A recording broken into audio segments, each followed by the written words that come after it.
Assalamualaikum warahmatullahi wabarakatuh. Perkenalkan, nama saya Dwi Jaya Marianto dengan NIM 08211113330022. Kali ini saya akan menjawab soal KWIS pada Fisika Komputasi 2. Itu yang pertama, perbedaan metode eksplisit dan metode implisit dalam menyelesaikan persamaan gelombang. Ceritakan perbedaan kedua metode ini baik secara matematis maupun fisis. Oke, jadi perbedaan antara metode eksplisit dan metode implisit ini dalam menyelesaikan persamaan gelombang terletak pada cara solusi pada langkah waktu berikutnya diperoleh. Maksudnya apa? Maksudnya di sini adalah perbedaan langkah waktu atau delta T yang digunakan untuk menyelesaikan sebuah kasus.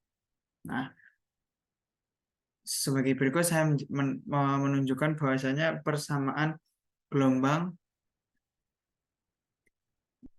persamaan umum atau persamaan umum dari gelombang, kemudian cara kerja metode eksplisit.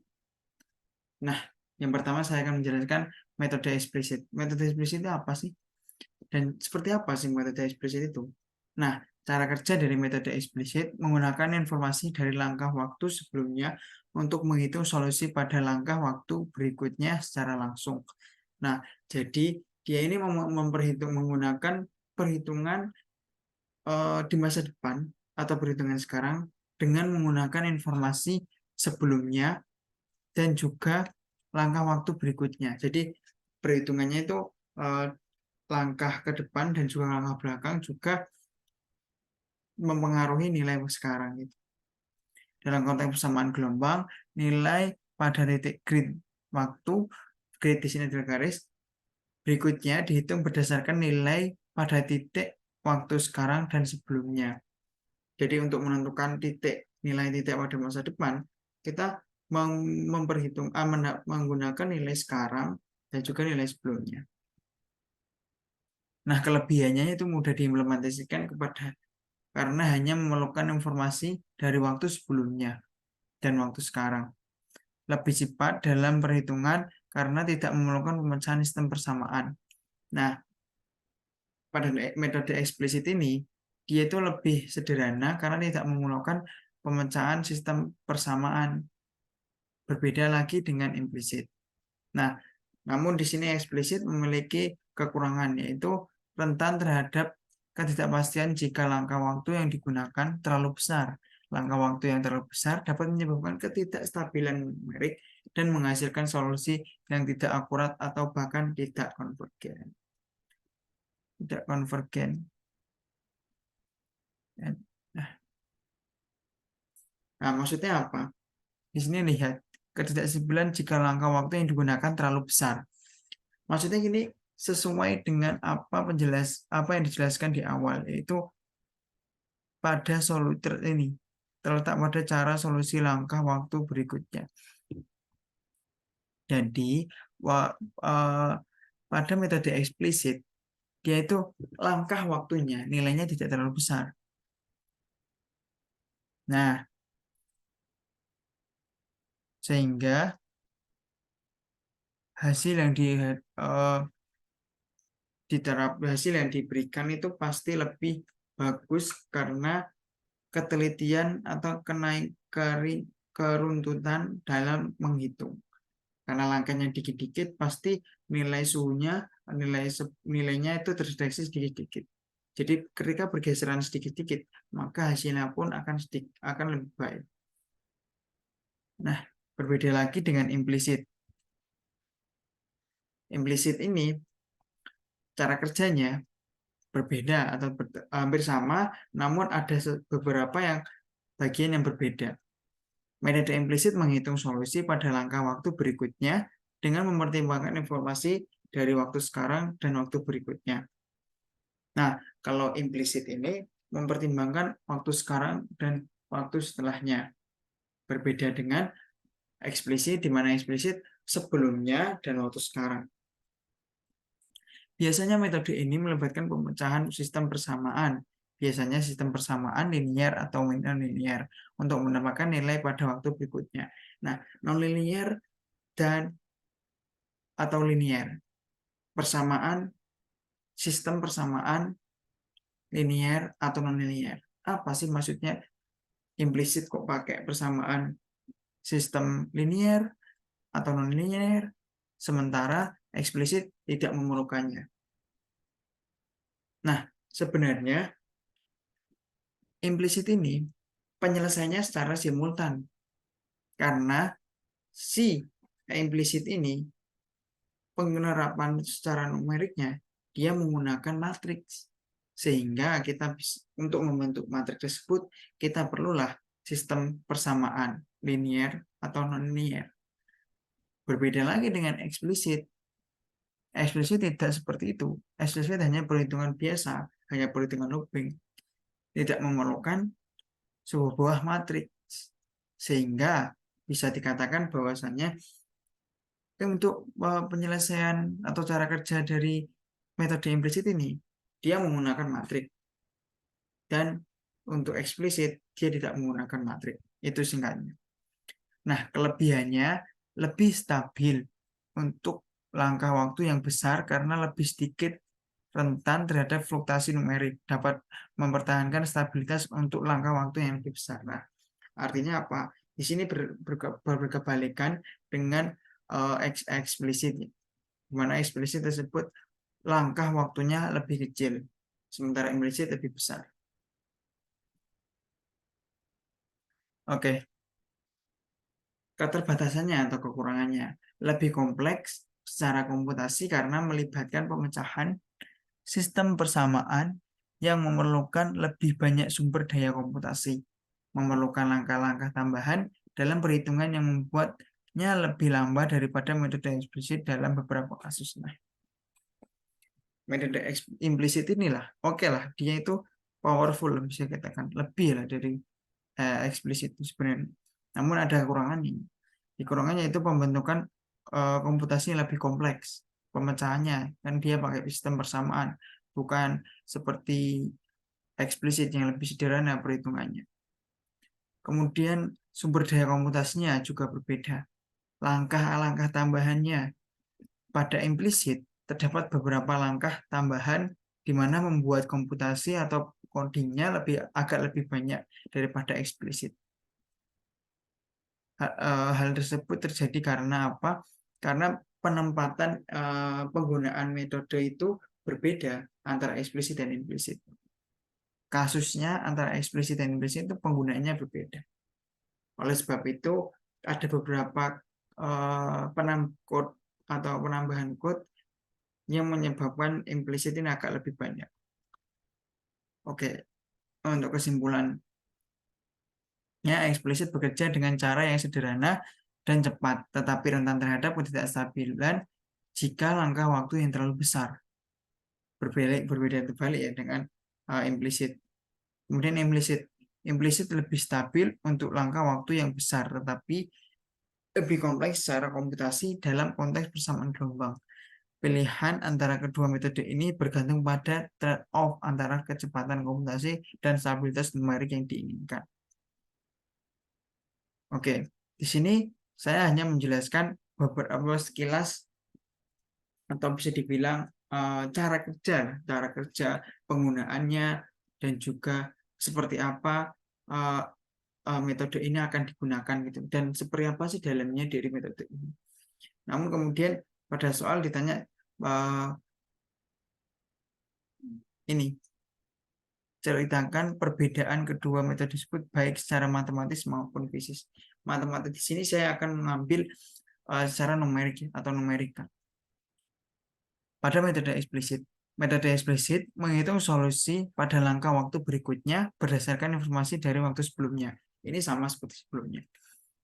Nah, berikut saya akan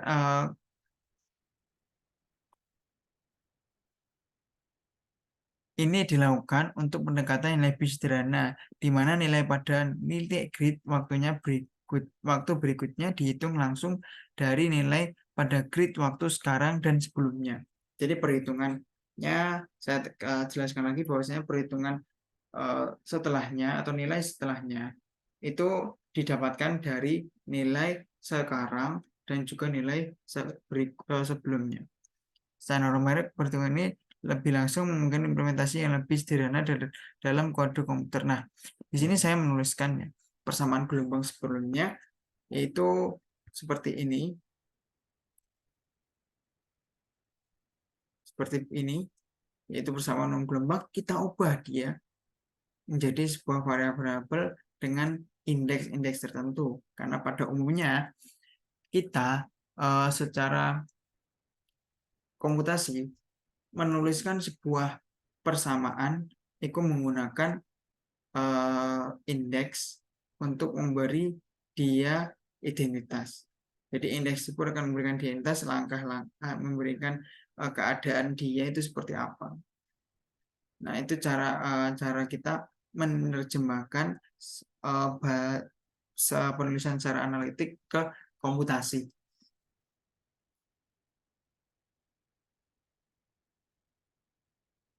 Nah, DU2 kuadrat per D2 kuadrat D kuadrat U per D kuadrat ini hasilnya seperti berikut, yaitu U pangkat J plus 1 indeks atas J plus 1 indeks bawah I min 2 U indeks atas J indeks bawah I plus U indeks atas J min 1 I per DT kuadrat. Nah, hampir sama dengan variabel ruang, namun pada variabel ruang yang berjalan atau yang kita plus atau minuskan, yang kita perhitungkan atau kita ambilnya itu pada bagian spasial. Oke, jadi saya akan menerangkan lagi bahwasanya indeks atas adalah indeks waktu, sementara indeks bawah adalah indeks ruang. Itu memberikan isyarat sesuai dengan gambaran ini bahwasanya ketika kita menurunkan atau memperhitungkan waktu, maka indeks atas yang akan bergerak, yang akan memiliki variasi. Sementara untuk ruang yang bervariasi adalah bawah. Oke, kemudian kita setarakan seperti persamaan sebelumnya. Kita substitusikan ke persamaan umumnya, maka kita dapatkan hasilnya seperti berikut.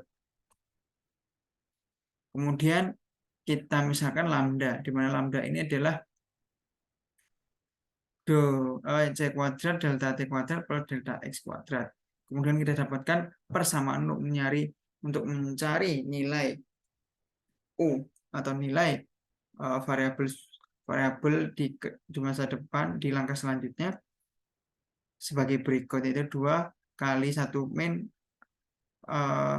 lambda kuadrat kali U indeks atas C indeks bawah I plus lambda kuadrat U kali kurung buka U indeks atas C indeks bawah I plus 1 ditambah C indeks bawah I min 1 tutup kurung dikurangi U indeks atas J min 1 indeks bawah I. Nah, itu matematik atau numerik secara eksplisit. Kemudian secara implisit bagaimana? Nah, saya akan menjelaskan dulu. Metode implisit menghitung solusi pada langkah waktu berikutnya dengan mempertimbangkan nilai langkah pada waktu sekarang dan berikutnya. Ini sering melibatkan pemecahan sistem persamaan yang kompleks seperti persamaan diferensial parsial dan beberapa kasus lebih kompleks secara numerik karena membutuhkan langkah-langkah tambahan dalam pemecahan sistem persamaan, memerlukan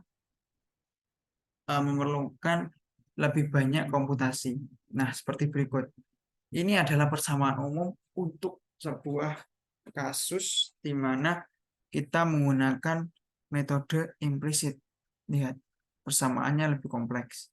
Nah, persamaan ini akan kita bawa ke dalam bentuk matriks, di mana matriks ini akan terbatasi. Akan dibatasi lah, karena pada dasarnya kita gelombang membatasi gelombang pada awal dan akhir. Nah, batas awalnya itu pembentukan matriksnya, pembentukan persamaan linearnya itu seperti berikut. Pada ini adalah persamaan. Kemudian ini yang tengah. kemudian ini yang akhir. Jadi ada 3. Sehingga bisa dikatakan solusinya pada implisit ini memerlukan komputasi yang lebih banyak, coding yang lebih banyak, dan juga perhitungan lebih banyak. Maka sempat disinggung bahwasanya pada metode implisit ini memerlukan lebih banyak komputasi. Kenapa? Karena codingnya lebih kompleks. Namun di balik itu juga dia memiliki kelebihan dalam penyelesaian yang lebih kompleks. Jadi misalkan sistem yang lebih kompleks itu lebih baik kita menggunakan implisit karena hasilnya pun akan lebih baik daripada eksplisit. Nah, kemudian aspek secara fisik, gimana fisik ini saya ibaratkan sebagai fisisnya, yaitu metode eksplisit. Fisikanya dari sudut pandang fisik, metode eksplisit mempertimbangkan informasi pada waktu sebelumnya untuk memprediksi keadaan sistem pada waktu berikutnya. Ini mencerminkan cara di mana fenomena fisik dapat dipahami. Keadaan saat ini mempengaruhi keadaan di masa depan tanpa mempertimbangkan efek dari masa depan pada keadaan saat ini. Kemudian metode implisit. Metode implisit ini mempertimbangkan hubungan antara waktu sekarang dan masa depan secara langsung, secara simultan. Makanya kenapa perhitungan dari secara implisit ini disebut perhitungan secara simultan. Karena dia mempertimbangkan masa sekarang dan masa depan secara simultan. Mencerminkan konsep bahwa keadaan saat ini tidak hanya dipengaruhi oleh keadaan sebelumnya, tetapi juga keadaan di masa depan. Dalam konteks fenomena fisik, ini diasosiasikan dengan fakta bahwa keadaan masa depan dapat mempengaruhi keadaan sini. Itu secara fisik, jadi keadaan masa depan itu ternyata bisa mempengaruhi keadaan saat ini. Oke, kesimpulannya, jika kita tarik dari numerik dan fisisnya. Numeriknya, metode eksplisit cenderung lebih sederhana secara numerik, sementara metode implisit cenderung lebih kompleks karena memerlukan pemecahan sistem persamaan yang lebih rumit. Fisisnya, dari sudut pandang fisik, metode eksplisit mempertimbangkan informasi pada waktu sebelumnya, sementara metode implisit mempertimbangkan hubungan antara waktu sekarang dan masa depan secara langsung atau secara simultan. Pilihan antara metode eksplisit dan implisit seringkali bergantung pada keseimbangan antara kestabilan numerik dan kompleksitas komputasi yang diterima dalam menyelesaikan persamaan fenomena fisik lainnya. Kedua, oke, ini sudah masuk yang kedua. Oke, jadi itu ya. Jadi kalau secara perbedaan secara numerik dan fisisnya, itu secara numeriknya lebih ke banyak dan lebih bisa dibilang kodenya itu lebih banyak dan lebih sedikit perbedaannya. Untuk eksplisit lebih sedikit, untuk implisit lebih banyak. Kemudian ada juga lagi dalam segi bentuk persamaannya. Bentuk persamaannya yang implisit lebih kompleks dan agak bisa dibilang lebih sulit, dan juga sedangkan implisit ini lebih sederhana. Cara kodenya, cara menjalankan sebuah komputasi atau numeriknya, cara menjalankan kodenya itu lebih sederhana yang eksplisit daripada yang implisit. Dari segi fisisnya ternyata nilai di masa depan angka fisisnya, dari sudut fisisnya metode eksplisit mempertimbangkan informasi di masa lalu. Jadi informasi di masa lalu itu sangat berpengaruh lah pada metode eksplisit ini. Sementara metode implisit ini secara simultan antara sekarang dan masa depan. Kemudian ini adalah soal nomor 2 atau yang kedua, yaitu kedua. Jadi ini bukan soal yang kedua, namun lanjutan dari penjelasan soal sebelumnya. Bahwasanya kedua lebih baik mana antara metode eksplisit dan metode implisit, baik dalam kasus parabolik persamaan Laplace Poisson maupun hiperbolik persamaan gelombang. Nah, saya jelaskan bahwasanya metode parabolik ini nilainya sama dengan nilai B kuadrat min 4AC-nya sama dengan 0, sementara untuk hiperbolik B kuadrat min 4AC-nya sama dengan B, lebih dari sama dengan 0. Bukan lebih dari sama dengan, tapi lebih dari 0. Ini nilai positif.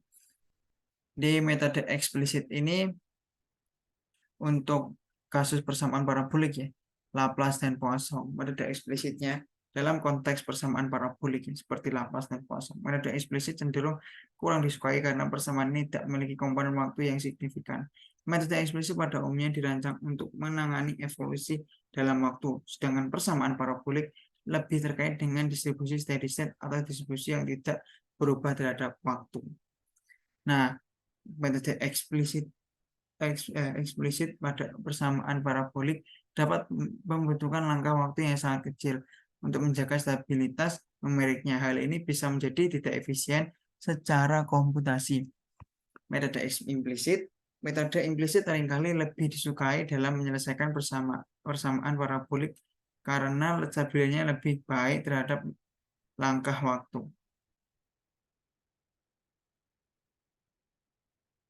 Yang besar. Meskipun kompleksitas dalam komputasi, metode ini dapat menangani distribusi state dengan baik tanpa memerlukan langkah waktu yang sangat kecil.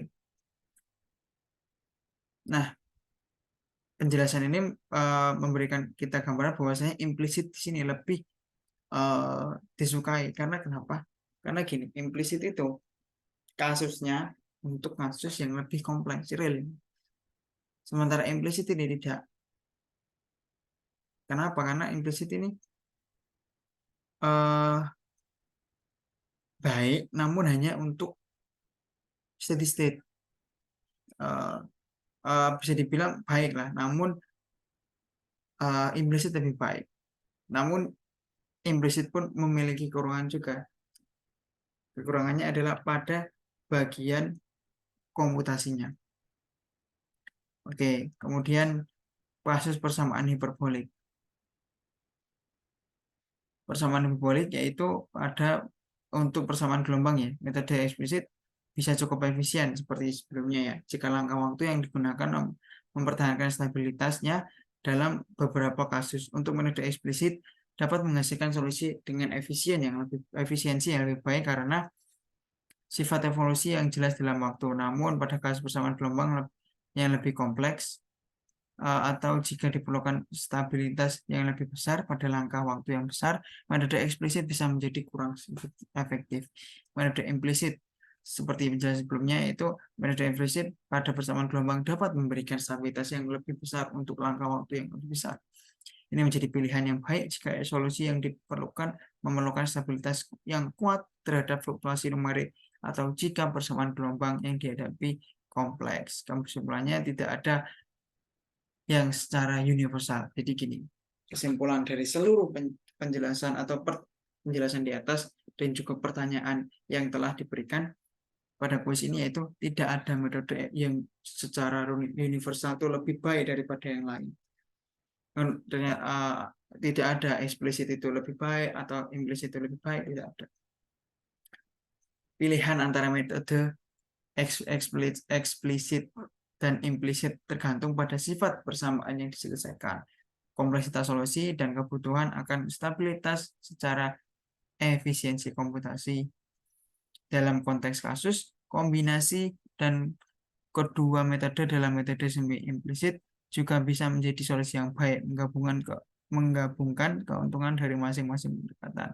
Nah, ini sebenarnya Kac-Nicolson ya, antara implisit dan eksplisit. Nah, jadi saya mau memberikan tambahan lagi bahwasannya metode eksplisit ini itu bagus. Namun untuk kasus medan yang sesuai dengan metode eksplisit, bisa dikatakan gini, metode implisit ini sesuai atau efisien ketika medan yang akan kita selesaikan itu medan yang memang ya efisien jika kita gunakan eksplisit atau medan eksplisit. Sementara metode implisit ini juga dan metode implisit ini implisit juga bagus untuk medan yang implisit. Nah, akan menjadi tidak efisien ketika metode eksplisit kita gunakan pada medan implisit. Jadi kasusnya ini kasus yang kompleks, namun kita selesaikan dengan cara eksplisit, di mana cara eksplisit tidak cara yang sederhana. Maka errornya akan besar. Sama juga ketika kita gunakan metode implisit untuk medan yang eksplisit. Oke, mungkin errornya nggak terlalu besar ya, namun komputasinya terlalu besar untuk menangani sebuah kasus yang sederhana. Jadi kurang efisien. Nah, jadi pada dasarnya memang benar bahwasanya tidak ada metode yang baik secara universal. Yang ada adalah ketika sebuah metode digunakan untuk medan yang sesuai dengan kasus tersebut, enggak sesuai dengan metode tersebut. Nah, di sini saya sudah menjawab pertanyaan ini. Oke. Itu adalah penjelasan dari saya, penjelasan atau jawaban saya terhadap kuis yang diberikan oleh Pak Sugi. Terima kasih. Wassalamualaikum warahmatullahi wabarakatuh.